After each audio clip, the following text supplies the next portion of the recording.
नमस्कार, आप देख रहे हैं टीवी7 भारत और मैं हूं आपके साथ प्रीति सिंह यादव। बुलेटिन की शुरुआत करेंगे बड़ी खबर के साथ। प्रधानमंत्री नरेंद्र मोदी की कैबिनेट में बड़े फेरबदल की अटकलें सामने आई हैं। आपको बता दें कि राजनीतिक गलियारों में चर्चा है कि बहुत जल्द ही केंद्रीय मंत्रिमंडल में बड़े बदलाव देखने को मिल सकते हैं। जॉर्ज कुरियन के इस्तीफे के बाद केंद्रीय गृह मंत्री अमित शाह की राष्ट्रपति से मुलाकात के बाद अब इन अटकलों ने और भी ज्यादा जोर पकड़ लिया है। हालांकि सरकार की ओर से अभी तक कोई भी आधिकारिक घोषणा नहीं हुई है, लेकिन राजनीतिक सूत्रों के हवाले से कई नाम चर्चा में हैं। बताया जा रहा है कि कैबिनेट विस्तार या फिर फेरबदल जून के आखिर में या फिर संसद के मानसून सत्र के बाद किया जा सकता है। मानसून सत्र 21 जुलाई से 21 अगस्त तक प्रस्तावित है। ऐसे में संभावना जताई जा रही है कि सरकार राजनीतिक और संगठन समीकरणों को ध्यान में रखते हुए बड़ा फैसला ले सकती है। प्रधानमंत्री नरेंद्र मोदी की कार्यशैली को देखते हुए ये कहना मुश्किल है कि अंतिम फैसला कब और किस रूप में सामने आएगा। पिछले कार्यकालों में यह भी देखा गया है कि कैबिनेट विस्तार को लेकर अंतिम समय तक गोपनीयता बनाई रखी जाती है। यही वजह है कि इस बार भी चर्चाओं और कयासों का दौर लगातार जारी है। आपको बता दें कि सूत्रों के अनुसार इस बार फेरबदल केवल मंत्रालयों तक सीमित नहीं रहेगा, बल्कि इसके जरिए राजनीतिक संदेश देने की भी कोशिश हो सकती है। खासकर उन नेताओं को महत्व मिलने की चर्चा है जिन्होंने हाल ही के वर्षों में विपक्ष छोड़कर एनडीए का दामन थामा है।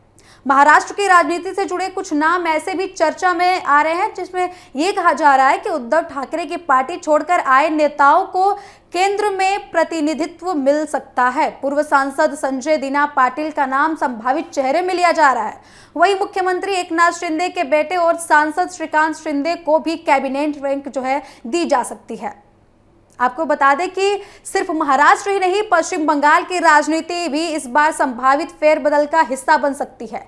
टीएमसी छोड़कर एनडीए में शामिल हुए नेताओं में काकोली घोष, सुदीप बंदोपाध्याय और शताब्दी रॉय जैसे नामों की चर्चा सामने आ रही है। सूत्रों का दावा है कि इनमें से किसी एक नेता को मंत्रिमंडल में जगह मिल सकती है। हालांकि इन संबंध में कोई भी आधिकारिक पुष्टि नहीं हुई है।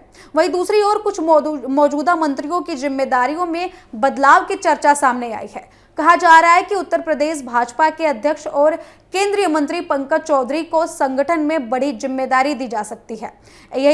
यदि ऐसा होता है तो उनके स्थान पर किसी नए चेहरे को मंत्रिमंडल में शामिल किया जा सकता है।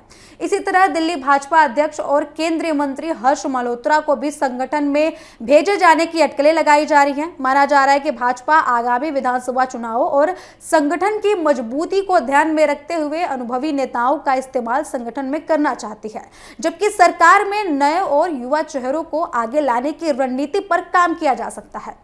राजनीतिक विश्लेषकों का मानना है कि यदि ऐसा होता है तो केवल कैबिनेट विस्तार नहीं होगा, बल्कि भाजपा की भविष्य की राजनीतिक रणनीति का भी हिस्सा माना जाएगा। पार्टी का एक तरफ अनुभवी नेताओं के अनुभव का उपयोग संगठन में करना जो पार्टी चाहती है, लेकिन दूसरी ओर युवा नेतृत्व को भी प्रशासनिक जिम्मेदारी देकर नई राजनीतिक टीम तैयार करने की दिशा में कदम उठा सकती है। इस पूरे घटनाक्रम के बीच एक राजनीतिक संदेश की भी चर्चा हो रही है। विपक्ष लगातार पेपर लीक जैसे मुद्दों पर केंद्रीय शिक्षा मंत्री धर्मेंद्र प्रधान को निशाने पर ले रहा है और उनके इस्तीफे की मांग लगातार हो रही है। लेकिन 25 जून को उनके जन्मदिन पर प्रधानमंत्री नरेंद्र मोदी ने सोशल मीडिया के जरिए उन्हें शुभकामनाएं दी और नई शिक्षा नीति को लागू करने के साथ उनके योगदान की सराहना की। अब प्रधानमंत्री का यह संदेश राजनीतिक हलकों में कई तरीके से देखा जा रहा है। कुछ लोग बोल रहे हैं कि धर्मेंद्र प्रधान के प्रति प्रधानमंत्री का सार्वजनिक समर्थन दिख रहा है, जबकि विपक्ष इसे अलग नजरिए से देख रहा है। हालांकि सरकार की ओर से इस पर कोई भी अतिरिक्त टिप्पणी नहीं की गई है। अब सबकी निगाहें इस बात पर टिकी हुई है कि क्या वास्तव में कैबिनेट में बड़ा बदलाव होगा या फिर केवल राजनीतिक चर्चाओं तक ही ये सीमित रहेगा। यदि फेरबदल होता है तो ये देखना दिलचस्प होगा कि किन नेताओं की जिम्मेदारियां बदलती हैं, किन चेहरों को मौका मिलता है और किन वरिष्ठ नेताओं को संगठन में नई भूमिका सौंपी जाती है। फिलहाल ये स्पष्ट करना जरूरी है कि जिन नामों की चर्चा हो रही है वे राजनीतिक सूत्रों और मीडिया रिपोर्ट्स पर आधारित है। सरकार या भाजपा की ओर से अभी तक किसी भी संभावित नियुक्ति या फिर फेरबदल की आधिकारिक पुष्टि नहीं की गई है। इसलिए अंतिम तस्वीर तभी साफ होगी जब प्रधानमंत्री कार्यालय या फिर राष्ट्रपति भवन की ओर से कोई भी औपचारिक घोषणा की जाएगी। अब देखना होगा कि क्या भाजपा अपनी सरकार में नई ऊर्जा और नए चेहरों के साथ आगे अपनी पार्टी को बढ़ाती है या फिर मौजूदा टीम पर ही भरोसा कायम रखती है। देश की राजनीति की नजरें फिलहाल दिल्ली पर टिकी हुई हैं, जहां संभावित कैबिनेट फेरबदल को लेकर सस्पेंस लगातार जारी है।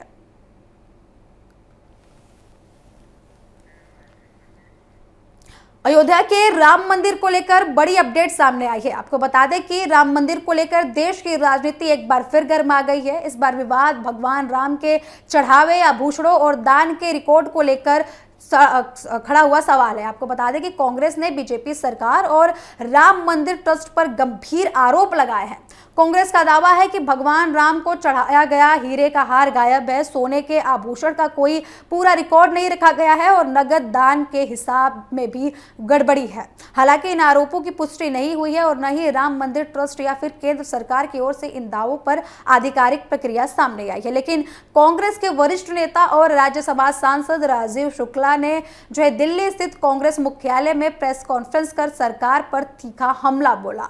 उन्होंने आरोप लगाया कि बीजेपी भगवान राम के नाम पर राजनीति कर रही है और अब श्रद्धालुओं की आस्था से जुड़े दान पर भी सवाल खड़े हो रहे हैं। राजीव शुक्ला ने यह भी कहा है कि श्रद्धालुओं राम मंदिर में चढ़ाए गए सोने के आभूषण गहनों और नगद दान का व्यवस्थित रिकॉर्ड नहीं रखा गया है। उनका आरोप है कि कई लोगों को दान देने के बाद रसीद नहीं मिली और कई कीमती आभूषणों का कोई स्पष्ट हिसाब उपलब्ध नहीं है। कांग्रेस नेता ने यह भी दावा किया है कि भगवान राम को अर्पित किया गया हीरे का हार कथित तौर पर गायब है और साथ ही उन्होंने यह भी आरोप लगाया है कि नगद दान की राशि को कम दिखाया गया है। उनके मुताबिक यदि किसी श्रद्धालु ने 13 लाख रुपए का दान दिया है तो रिकॉर्ड में केवल 10 लाख रुपए ही दर्ज किए गए हैं और बाकी रकम की कोई भी स्पष्ट विवरण नहीं दिखाया गया है।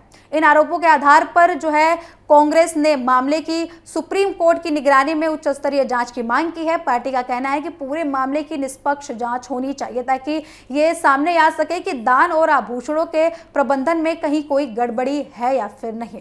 कांग्रेस ने सिर्फ जांच की मांग नहीं की है बल्कि मौजूदा राम मंदिर ट्रस्ट को भंग करने के लिए भी मांग उठाई है। पार्टी का कहना है कि नया ट्रस्ट बनाया जाए जिसमें धर्माचार्य, शंकराचार्य, संत महात्मा और धार्मिक परंपराओं से जुड़े प्रतिष्ठित लोग शामिल हों। कांग्रेस का आरोप है कि वर्तमान ट्रस्ट के कामकाज में राजनीतिक प्रभाव दिखाई देता है जबकि धार्मिक संस्थानों का संचालन पूरी तरीके से आस्था और धार्मिक मूल्यों के आधार पर ही होना चाहिए। उन्होंने ये भी कहा है कि देश भर में मंदिर ट्रस्ट के प्रबंधन को लेकर लगातार शिकायतें मिल रही हैं। उनके अनुसार श्रद्धालुओं का विश्वास तभी मजबूत होगा जब दान और चढ़ावे का पूरा लेखा जोखा पारदर्शी तरीके से सार्वजनिक किया जाएगा। इस पूरे विवाद में कांग्रेस ने प्रधानमंत्री नरेंद्र मोदी से भी हस्तक्षेप की मांग की है। पार्टी का कहना है कि राम मंदिर प्राण प्रतिष्ठा राष्ट्रीय महत्व का आयोजन था और ऐसे में यदि दान और आभूषणों को लेकर कोई सवाल उठ रहे हैं तो सरकार को स्वयं आगे आकर स्थिति को स्पष्ट करना चाहिए। राजेश शुक्ला का कहना है कि कुछ छोटे कर्मचारियों के खिलाफ कार्रवाई तो की गई है लेकिन उनके अनुसार यदि हजारों करोड़ रुपए के दान में कथित गड़बड़ी की बात सामने आ रही है तो जिम्मेदारी केवल निचले स्तर के कर्मचारियों तक ही सीमित क्यों हो सकती है। उन्होंने कहा है कि मामले की जांच बड़े स्तर पर होनी चाहिए ताकि सभी जिम्मेदार लोगों की भूमिका सामने आ सके और उन पे कार्रवाई की जा सके। राजनीतिक रूप से यह मुद्दा काफी अहम माना जा रहा है। पिछले लोकसभा चुनाव में बीजेपी ने जो राम लाएंगे वही सत्ता में आएंगे का नारा लगाकर चुनाव में अपना नेतृत्व किया था। अब कांग्रेस इसी मुद्दे पर पलटवार के तौर पर इस्तेमाल करते हुए आरोप लगा रही है कि भगवान राम के नाम पर जनता की आस्था के साथ खिलवाड़ किया गया है। फिलहाल इतना जरूर है कि राम मंदिर जैसे करोड़ों श्रद्धालुओं की आस्था से जुड़ा विषय अब राजनीतिक बहस का केंद्र बन गया है। कांग्रेस जहां सुप्रीम कोर्ट की निगरानी में जांच और नए ट्रस्ट के गठन की मांग कर रही है, वहीं बीजेपी की प्रतिक्रिया पर सभी की नजरें टिकी हुई हैं। आपको बता दें कि अब सबसे बड़ा सवाल ये खड़ा हो रहा है कि क्या कांग्रेस के आरोपों की निष्पक्ष जांच होगी, क्या दान और आभूषणों का रिकॉर्ड सार्वजनिक किया जाएगा और क्या इस मुद्दे पर राजनीतिक बयान बयानबाजी से आगे बढ़कर कोई ठोस कार्रवाई की जाएगी। इन सभी सवालों के जवाब आने वाले दिनों में ही सामने आ सकते हैं। फिलहाल राम मंदिर के चढ़ावे को लेकर उठे इस विवाद ने देश की राजनीति में एक बड़ी बहस जरूर छेड़ दी है। तो आपको बता दें कि जो है कांग्रेस की तरफ से जांच की मांग की जा रही है। दान के रिकॉर्ड पर बड़े सवाल उठाए जा रहे हैं। उनका कहना है कि दान के रिकॉर्ड में जो है गड़बड़ी हुई है। आपको बता दें कि राम मंदिर का ये जो है विषय अब राजनीतिक चर्चा का केंद्र बन चुका है। वही बढ़ेंगे अगली खबर की ओर। पुणे के चर्चित केतन अग्रवाल मौत मामले में हर दिन नए खुलासे आ रहे हैं।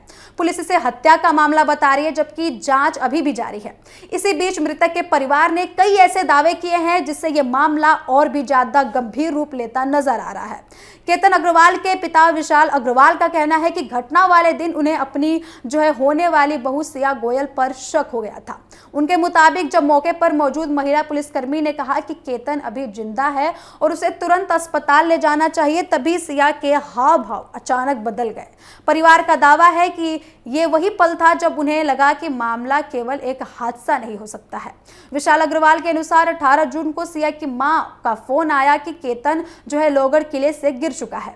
जब परिवार मौके पर पहुंचा तब केतन को खाई से बाहर निकाला जा चुका था। उन्होंने बताया कि केतन का चेहरा कपड़े से ढका हुआ था। चेहरा देखने के बाद ही उन्होंने उसकी पहचान की थी। परिवार का कहना है कि उन्होंने सिया से कई सवाल पूछे, केतन कैसे गिरा, वह किस जगह बैठा था और घटना कैसे हुई, लेकिन उनके मुताबिक सिया ने किसी भी सवाल का संतोषजनक जवाब नहीं दिया।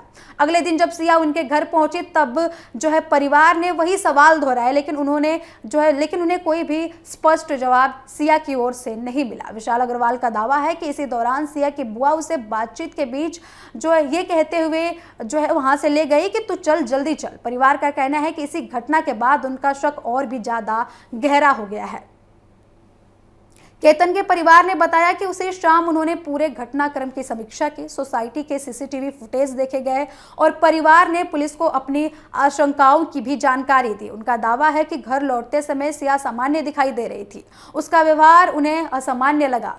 इधर पुलिस जांच में ये भी कई अहम बातें भी सामने आई हैं कि पुलिस के मुताबिक सिया गोयल और उसके कथित प्रेमी चेतन चौधरी ने अपने मोबाइल फोन से चैट्स हिस्ट्री डिलीट कर दी थी। अब दोनों के मोबाइल फोन की फोरेंसिक जांच की जा रही है। उनके मोबाइल फोन को फोरेंसिक जांच के लिए भेजा गया है ताकि डिलीट डेटा को रिकवर किया जा सके।